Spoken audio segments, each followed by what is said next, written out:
Warhammer 40K is not just a game, it's a cultural phenomenon. It would be every game developer's dream to create a franchise like Warhammer. It has expanded so much over the years, from its origins as a miniature war game to now that's all encompassing with video games, novels, comic books, you name it. At a glance, you would compare it to StarCraft, right? And if you don't pay too close attention, it appears that Warhammer's identity is very similar to StarCraft, with their blue Space Marine soldiers, the Tyranid swarm of crawling alien monsters, and green orcs, of all things. Very, very similar to StarCraft and Warcraft. But then you remember that the Warhammer franchise started in the 80s, while StarCraft 1 was released in 1998 and Warcraft in 1994. So, I see what you did there, Blizzard. Actually, Blizzard was trying to pull off the license to make Warhammer games back in the day, but they couldn't get a deal with the publisher Games Workshop. At the time, Games Workshop was already a very established company, while Blizzard was just getting started. So instead, Blizzard decided to create their own universe for those games. That's why you can see the very close resemblance for both StarCraft and Warcraft. Given how big Blizzard has become, you can see the impact that the Warhammer universe had on the sci-fi and fantasy culture throughout all those years. But I'm sure you can also recognize the iconic helmet and badass armor of the Space Marines, an army of superhumans fighting at the service of the Emperor of Mankind in the eternal war against all kinds of alien monsters and demons. More and more, Warhammer comes to mainstream awareness, and now with the awaited release of Space Marine 2 in September of this year, developer Focus Entertainment and Games Workshop have a real shot at raising the stakes even higher for the franchise. So yeah, in this video we're gonna talk about Warhammer, which is super exciting. So if you haven't subscribed to the channel already, hit the subscribe button, leave a like on the video. That's gonna be very, very fun. I've been a game designer and producer for the past 10 years. And here I bring a little bit of my perspective as a game developer into analyzing different games and productions and behind the scenes and all of that. So yeah, let's dive into it. The first publication of Warhammer was actually not Warhammer 40,000, but it was simply called Warhammer Fantasy Battle, a tabletop miniature war game created by Brian Ansell, Richard Halliwell, and Rick Priestley. It was a medieval fantasy game inspired by the writings of Tolkien and Lord of the Rings. In 1987, there was the first edition for the Warhammer 40K game, and in 2015, the Fantasy Battle game became Warhammer Age of Sigmar, and it continues to be published as the fantasy counterpart of Warhammer 40,000. The Warhammer franchise to me is one of the most interesting and intriguing franchises in gaming, with more than 40 video games released since 1992, with the first one being Space Crusade, developed by Gremlin Interactive. It's a top-down, turn-based dungeon crawler. And part of the strategy of publisher Games Workshop is to continue to focus on their core business, the miniature wargaming hobby, while partnering with third-party companies to produce all kinds of novels and video games and everything to make sure that the franchise can expand and appeal to more people. And they have been quite successful in that, and it's great to see how each medium feeds on the others. You cannot pinpoint anymore where exactly people start experiencing the universe. It could be someone who started reading the novels, or maybe playing the video games, or painting miniatures and playing the tabletop game. It's all over the place. And soon enough, hopefully, people will also have a TV show starring none less than Henry Cavill, who's openly a nerdy fan of the franchise and it's actively promoting the show they're producing. And who knows, if the TV show and Space Marine 2 are really successful, soon we'll have other Hollywood productions as well. I'd say that's a masterpiece in creating a super rich and very compelling IP with almost limitless potential to expand. And big bulky super soldiers shooting aliens in the face is as compelling now as it was in the 80s. So with the release of Space Marine 2, developer Focus Entertainment has a big role to play in the global rise of the franchise. Space Marine 2 follows the steps of its predecessor as a third-person action-packed game set in the grim-dark future of Warhammer 40,000. Even the original title in 2011, developed by Relic Entertainment, did a marvelous job at delivering a brutal and visceral gameplay focus on the journey of Captain Titus of the Ultramarines, the same protagonist that we see here in the second installment. The core loop of the first game is simple enough.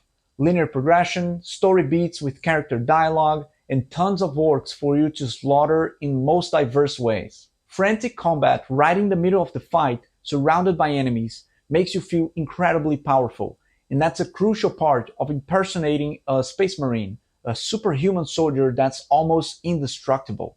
So the second game has a lot to draw from, and it aims to expand the gameplay with a more open world approach to exploration, even bigger swarms of enemies, and this time, instead of the orcs, you have the Tyranids, an alien race that exists to consume and devour entire worlds. You also have extra game modes apart from the single player campaign, with the co-op missions and the fully multiplayer PvP battles.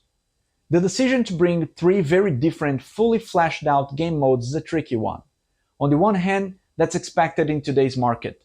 Almost every single player game is supposed to have some kind of multiplayer mode to extend the lifetime of the game. And if developers don't deliver that to players, many times you see backlash and bad reception. On the other hand, that's a good recipe for disaster. In a studio, you need to dedicate tons of resources to each game mode individually, most likely having completely different teams handling each one, or even worse, outsourcing part of the development to other teams in other parts of the world. That is super common nowadays, and it's a good way to tenfold the level of complexity you have to manage. I have participated in many such productions, and it's always challenging to work with teams outside of the core developers, even if they are great professionals. Many times they're on different time zones, making communication tricky, and they simply have other ways of working. And educating outsourced teams in the ways of working of the core team is forever a challenge, very time consuming. And the reality of game development across both small and big companies is that no matter how veteran you are, how much money you have, odds are the production is almost always in a rush, trying to complete the next milestone as fast as possible. For small teams, that's because cash runs out fast, and you need to complete the next milestone or demo to get more funding. For a bigger studio, maybe under the umbrella of one of the giants like Microsoft or Tencent, there's always stakeholders to please, metrics to hit, and marketing statements to be made. I mean, the team behind Focus Entertainment is doing a great job, so kudos to them. But even you as a player should keep in mind that when a team commits to deliver multiple fully fleshed game modes at launch, that's a big added risk. What I find fascinating is how companies develop and grow such a big IP like Warhammer 40K to become, if you can call it like that, one of the big IPs in gaming. Think about it. What other games have survived so long, and not only surviving, but thriving? To find some examples, we have to think about the biggest games in the world, like Mario and Pokemon. And if you say something like God of War, which first came out in 2005, I think you would be missing the point. While God of War and other big titles are definitely a big deal for gaming, they haven't become such a cultural phenomenon that Warhammer already is, and it's becoming more and more. In terms of expanding the IP to more than the core business, we can think of Riot Games as doing something similar. Riot created the Riot Forge division in 2019 to partner with other game studios and create different games in the League of Legends universe. But it was already shut down in January this year, only 4 years after its creation. So you see how incredibly hard it is to maintain momentum, expanding a franchise for so many years like Games Workshop did with Warhammer. Of course, the post-pandemic economy must have been one of the main reasons for Riot Forge's closure. But regardless, we're talking about one of the biggest and most powerful game companies in the world. I also would like to compare it to Magic the Gathering as a cultural phenomenon, because I think that's closer to what Warhammer actually is. Of course, you know about Magic. It's a trading card game designed by Richard Garfield and published by Wizards of the Coast in 1993. Players obsessed with the process of building decks out of randomized packs of cards, trying to find the most powerful combinations, and the game exploded in popularity all over the world. One very interesting commonality it has with Warhammer is the extremely well-developed lore and characters. Building the lore outside of the core game through novels and comic books and internet discussions was key to both franchises. The intriguing aspect is also that both of these games can be seen as incredibly niched and hardcore, even with their mature art style. It's not something that expanded out of mass appeal because none of them has mass appeal. So the hardcore audience, the passion and obsession of the players with the games is the definitive element that made these games a cultural phenomenon. And this is absurdly hard to replicate. You can't simply plan for your game to become such a big hit. That's not how it works. It requires so many things outside of your control as well, not just your design and business decisions. But if you are a developer creating a game, there are at least some considerations you can do to facilitate the process. When creating a game, in the early stage called pre-production, is when a studio will develop the concept art for the characters, the early gameplay design, and at least some of the intended lore and plot. So if, for example, you want your characters to be iconic and become part of pop culture, you need to create really strong and memorable shapes. They can be wildly different, but still be memorable. After all, what does an Italian plumber and a badass super soldier have in common?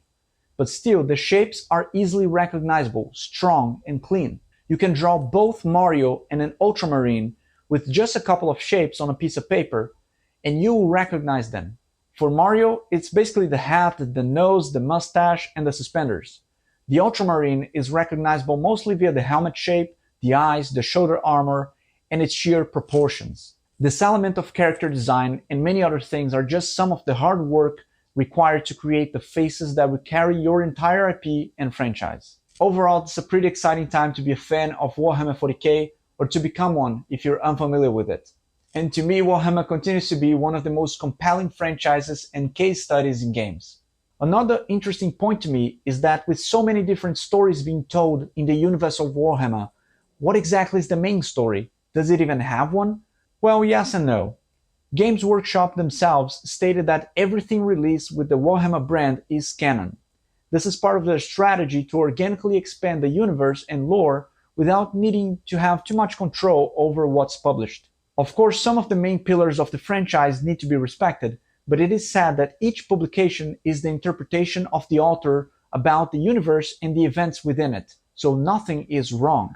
Creatively, this has good and bad implications for the lore, as you have less than great stories and events happening in some materials, but as a business strategy, I think this is quite solid, allowing the franchise to spread exponentially, going in directions Games Workshop didn't exactly predict. It's kind of like allowing mods in a video game so people can create experiences the developers didn't even imagine. But what's your take on it? Are you eager to play Space Marines 2 in September? Are you already a fan of the Warhammer 40K franchise? And if yes, what other experiences did you have with the franchise? Leave in the comments below. Alright guys, that's it. I hope you guys enjoyed the video. It was super fun for me to make, and I'm even more excited now about Warhammer than ever before, to be honest. So choose your faction, assemble your army, and I'll catch you guys next time.